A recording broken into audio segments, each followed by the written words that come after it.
السلام عليكم. حاليا احنا متواجدين بقطر وراح نسأل الشباب شنو الصفة اللي تفتخر بها ببلدك؟ أنا من الأردن، أكثر صفة النخوة والفزعة. والنعم.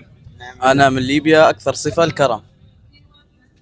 أكثر صفة تفتخر بها ببلدك؟ نرحب فيك يا اخوي امير. اكثر صفه طبعا الكرم والفزعه. الليبيين ديما عندهم الفزعه، يعني كيف ما يقولوا لو صار موقف او شيء حتلقاه يفزع معك، والكرم الحمد لله. كفو. أكثر صفة تفتخر بها ببلدك؟ شاطر، ومعناه انك تتعلم بسرعة.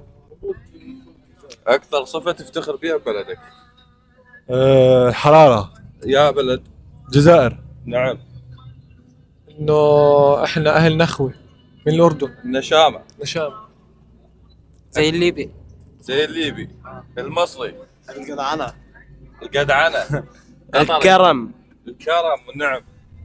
تونسي؟ تفتح. ها؟ تفتح. شكرا. شكرا لكم. عجبتك؟